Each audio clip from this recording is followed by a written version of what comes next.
परमात्मा की गहरी याद, जैसे जैसे परमात्मा की गहरी याद अपने दिमाग में, मस्तिष्क में आती चली जाती है, वैसे ध्यान लगना शुरू हो जाता है। ध्यान लगता है और ध्यान लगते लगते एक स्टेज ऐसी आती है, जैसे आपने बताया आपकी भाषा के अंदर सुषुप्ति की अवस्था आती है। इतना आराम मिलता है, इतना आराम शरीर को और आत्मा को मिलता है कि जैसे ही आपने अपने इष्ट देव का नाम लेना शुरू किया, आपकी आत्मा इतना आराम पाती है कि आपको जो नींद वाली स्थिति है वो पैदा हो जाती है, बैठते हुए अपने आप से गायब। और इस नींद का एक मजा और है, जितने टाइम आप सोच के बैठे हैं उतने टाइम आपको नींद का एहसास होगा, और जैसे ही वो टाइम पूरा होगा आपकी ऑटोमेटिक जो स्थिति है वैसी हो जाएगी, ध्यान की स्थिति हुई, नींद की नहीं है। जब आप ध्यान में बैठे, अगर 1 घंटे का ध्यान है 9 बजे से 10 बजे तक का, 1 घंटे बाद ऑटोमेटिक आपका ध्यान निकल जाएगा, खत्म हो जाएगा। बायोलॉजिकल घड़ी हमारे मस्तिष्क में लगी हुई है, जो सोचते हैं वो चीज शरीर को पूरी करता है उस घड़ी के अनुसार।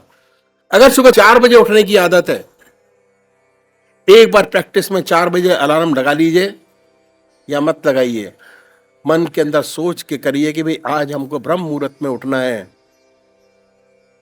तो ऑटोमेटिक आपकी नींद ब्रह्म मुहूर्त में खुल जाएगी अपने आप, अपने आप। प्रयत्न नहीं करना पड़ेगा भाई साहब। और अगर वो आपने पीरियड निकाल दिया अलसवश 10 मिनट का, तो नींद आपको दोबारा आ जाएगी। फिर जो आपका डेली का रूटीन है, उस रूटीन के साथ साथ आपकी नींद खुलती है। परमात्मा हिला के उठा देता है कि भाई अब आपका काम का समय आ गया, काम करेगा। बायोलॉजिकल हमारा शरीर एक कंप्यूटर की तरह है, जो सोच के आप करेंगे ऑटोमेटिक वो होना शुरू हो जाएगा। और अगर आपके विचारों में, आपके सोच में डिफरेंस ऑफ ओपिनियन है, वो भी आपके सामने आ जाएगा। तो अब क्या हुआ, हमने आधा घंटा सुबह अपने इष्ट की मूर्त बनाई। जब इष्ट की मूर्त सामने बन जाए, बड़े प्यार से बैठिए, आंख मीचिए या खोलिए, अपने इष्ट की मूर्त अपने सामने बनाए कि वो सशरीर हमारे सामने विद्यमान है। उसके बाद आपने बताया कोई भजन गाइए, बहुत अच्छी बात है, भजन गाएं। जब इष्ट आपका सामने प्रकट हो गया, उससे पहले आप भजन का प्रयोग कीजिए, बड़े प्यार से गुनगुनाइए, अपने इष्ट की मूर्त अपने सामने बनाएं और दिल की हर धड़कन पर, सांस से नहीं, सांस से नहीं होता, दिल की हर धड़कन पर जो नाम आपका है, जो आपने चुना है, उसको उच्चारित होते सुने कि हमारे हृदय से वो नाम निकल रहा है और हम उसको सुन रहे हैं। और जब तक ऐसा ना हो, दिल की हर धड़कन पर बड़े प्यार से आप परमात्मा का नाम, जो इष्ट का नाम आपने चुना है, उसको ले सकते हैं। ओम नमो शिवाय दिल की हर धड़कन पर मैच करने की कोशिश कीजिए। दिल की हर धड़कन पर वो नाम निकलता चला जाए, ब्रेक ना हो। एक स्थिति ऐसी आएगी कि अपने आप से गायब होंगे, ना कोई विचार होगा ना ख्याल। दूसरे वो भाई हैं जो निराकार भगवान के उपासक हैं, ओम अल्लाह वाहिगुरु, बड़े प्यार से बैठे, भजन गाइए और उसके बाद ये महसूस कीजिए कि हमारा हृदय ओम ओम कह रहा है और पूरे शरीर में वो शब्द वाइब्रेट करता है। वाइब्रेशन का आनंद दीजिए, बहुत सुंदर तरीके से बैठे और इस चीज को पूरा करें।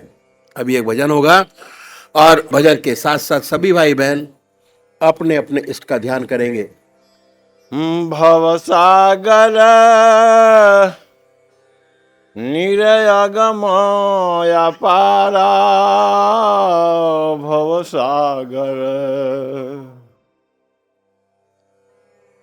भवसागर निरयगमय पारा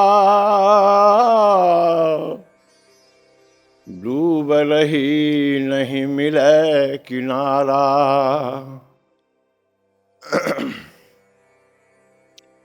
क्षण में दिया उबारी रे मेरो मन के दुविधा टारी। काम क्रोध मदि लोभ लुटेरा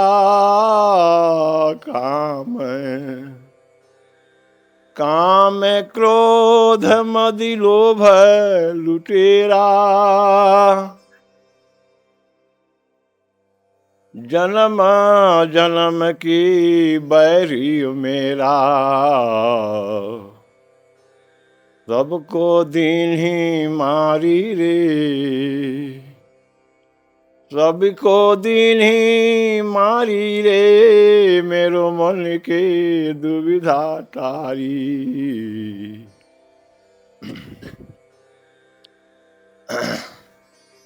दुई भाव सब दूरे कराया दुई भाव सब दूर कराया पार ब्रह्म एक दर्शाया। घट घट ज्योति निहारी रे घट घट ज्योति निहारी रे मेरो मन के दुविधा टारी। जोग जुगति जोग जुगति गुरुदेव बताई जोगे जोग जुगति गुरुदेव बताई। ब्रह्मानंद संतो मोन लाई मानुष जन्म सुधारी रे मानो जन्म सुधारी रे मेरो मन के दुविधा टारी। गुरु चरना कमल बलिहारी रे गुरु चरना कमल बलिहारी रे। अनादिकाल से दो रास्ते परमात्मा की प्राप्ति के चले आ रहे हैं। एक नीति का रास्ता है जिसे हम संन्यास मार्ग कहते हैं और ये रास्ता बहुत पुराना है। हमारे देश में बहुत ऊंचे ऊंचे सन्यासी हुए जिन्हें समय समय पर आकर हमारे देश और धर्म की रक्षा की। नीति का रास्ता छोटा है, इसमें समय कम लगता है। नीति के रास्ते का साधक हर वस्तु का त्याग करता चला जाता है। ऐसा व्यक्ति घर बार छोड़ता है, बीवी बच्चे छोड़ता है, धन दौलत छोड़ता है, संसार की हर वस्तु का त्याग कर कर संन्यास ग्रहण करता है।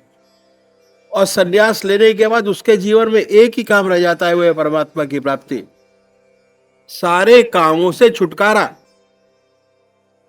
अगर ऐसा साधक सच्चे हृदय से परमात्मा में लगे तो कोई वजह नहीं कि उसको अपने रास्ते पे सफलता प्राप्त ना हो। लेकिन मेरे ये कह देने से कि ये रास्ता छोटा है, बिना सोचे समझे इस रास्ते में कोई कूद ना पड़े, अपना ना ले, इस रास्ते की कठिनाइयां भी मैं आपके सामने रखूंगा। सबसे बड़ी बात यह है कि शरीर से त्याग करना आसान है, लेकिन जब तक मन से त्याग नहीं हो जाता तब तक सच्चा संन्यास प्राप्त नहीं हो जाता। मुझे इस विषय पर अपने सद्गुरुदेव परम संत महात्मा श्री यशपाल जी महाराज का एक अनुभव याद होया, जो अक्सर वो बताया करते थे, आपके सामने रखूंगा। एक बार वो जबलपुर से मुरादाबाद जा रहे थे। रास्ते में प्रयागराज का स्टेशन पड़ा। उन दिनों कुंभ का मेला लगा हुआ था। जब गाड़ी प्रयागराज स्टेशन पर पहुंची तो देखा कि स्टेशन पर काफी भीड़ है। ये भीड़ एक महात्मा, जिनको अवधूत कहते थे, छोड़ने आई हुई थी। गाड़ी आई, जय जयकार हुआ, गले में हार डाले गए। इत्तेफाक से, परमात्मा की कृपा से, ये जो महात्मा थे उसी डिब्बे में चढ़े जिसमें इसके सद्गुरुदेव जी बैठे हुए थे, और आपके सामने की बर्थ खाली थी, उसी पर आके विराजे। गाड़ी चली, आपके साथ बातचीत शुरू हुई। बातचीत के दौरान सेवक के गुरुदेव जी ने आपसे एक प्रश्न किया, और वे था कि आपको सन्यास लिए कितना समय हो गया। उत्तर मिला 14 वर्ष। बातचीत में दूसरा प्रश्न किया कि महाराज, आप बाल ब्रह्मचारी हैं या जब सन्यास लिया तो गृहस्थी थे? बड़े प्यार से उन्होंने उत्तर दिया कि मैं गृहस्थी था, मेरे स्त्री और 2 बच्चे थे। बड़े रेजिस्टेंस के साथ मैंने सन्यास ग्रहण किया। और बातचीत होती रही। इसके बाद सेवक के गुरुदेव जी ने उनसे प्रार्थना की कि महाराज, एक प्रश्न और करना चाहते हैं, लेकिन वह प्रश्न मेरा अजीबो गरीब है, इसलिए आप क्षमा करें और मुझको सांत्वना दें कि आप इस टेढ़े प्रश्न से आप नाराज नहीं होंगे तो वह प्रश्न किया जाए, अन्यथा नहीं। आगे कहा कि मैं किसी के हृदय को दुखाना नहीं चाहूंगा। अगर ये आपको बात अच्छी ना लगे तो अगर आपका हृदय दुखे तो बेशक आप इस चीज का जवाब न देना, अन्यथा नहीं। मैं किसी के हृदय को दुखाना नहीं चाहूंगा। महाराज जी चुप हो गए और ध्यान में चले गए। थोड़ी देर बाद बोले कि आप कुछ पूछना चाहते थे, पूछा नहीं। आपने फिर अपनी बात दोहराई कि महाराज, यदि आप इस टेढ़े प्रश्न से नाराज न हो तभी वो प्रश्न किया जाए तो करूंगा, नहीं तो नहीं करूंगा। वे बोले मैं नाराज नहीं होऊंगा। तब सेवक के गुरुदेव जी ने तीसरा प्रश्न आपसे किया, और वो क्या था? वो ये था कि क्या अभी भी आपको अपने बीवी बच्चों की याद आ जाती है? प्रश्न सुनकर खामोश हो गए और ऐसा प्रतीत हुआ कि वे ध्यान में चले गए। आपने 10-15 मिनट बाद अपनी आंखें खोली और कहने लगे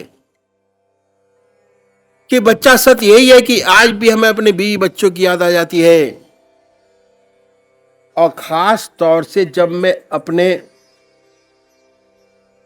गांव के पास से निकल जाता हूं, जहां का मैं रहने वाला हूं, ये याद बिल्कुल ताजा हो जाती है। ये मेरी स्त्री, ये मेरे बच्चे, ये मेरा खेत, ये मेरा मकान। अब बच्चे बड़े हो गए और काम काज संभाल लिया। गुरुदेव जी ने आपके चरण छुए। वाकई में बहुत ऊंचे महात्मा थे, अवधूत थे, इसमें कोई शक नहीं, क्योंकि सन्यास लेते ही आश्रम बदल जाता है और सन्यास के अपने यम नियम हैं। ना उसका कोई बीवी, ना उसका कोई बच्चा, ना उसका कोई खेत, ना उसका कोई मकान। शरीर से त्याग कर दिया, पर मन से त्याग नहीं हुआ। मन से त्याग करने में बड़ा समय लगता है। और दूसरी बात और है कि त्याग का बहुत बड़ा अहंकार होता है कि हमने सब कुछ छोड़ दिया, सब कुछ छोड़ के आए। अहंकार का हम गृहस्थी लोग कभी कभी संसार से दुखी हो जाते हैं और अपना दुख सन्यासियों के पास जाकर कहते हैं कि महाराज हम दुखी हैं। मन में शांति नहीं, चैन नहीं, कोई उपाय बतलाइए कि मन को शांति मिले। और ये उपाय भी बतलाते हैं, कहते हैं कि परमात्मा का ध्यान करो, परमात्मा को याद करो, ईश्वर को याद करो, उसी में सुख और शांति मिलेगी। और गृहस्थी लोग करते भी हैं, पर हो नहीं पाता।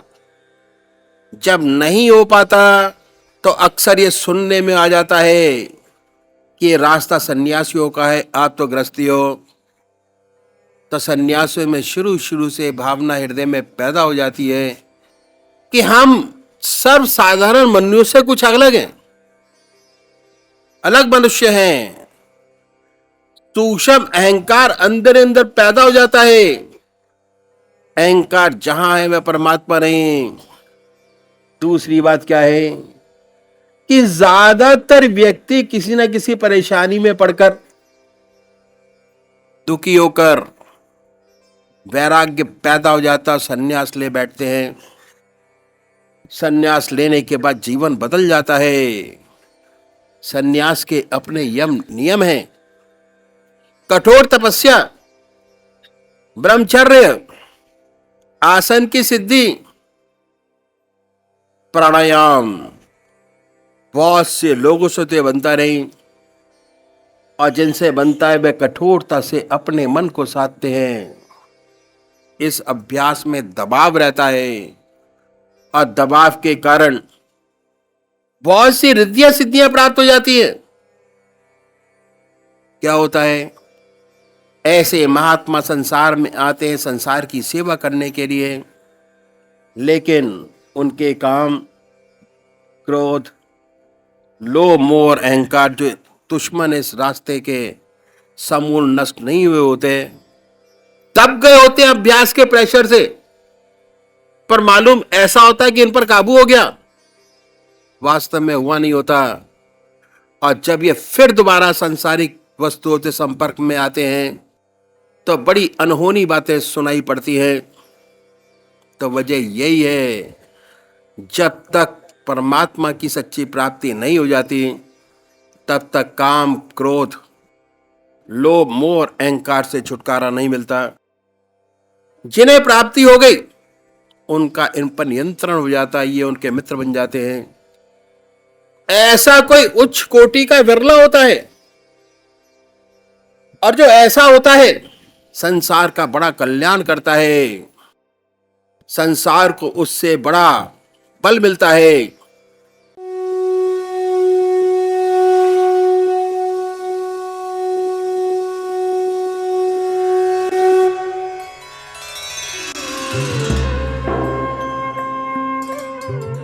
ध्यान योग के कार्यक्रम आनंद योग से निशुल्क जुड़ने के लिए संपर्क करें 9810239677।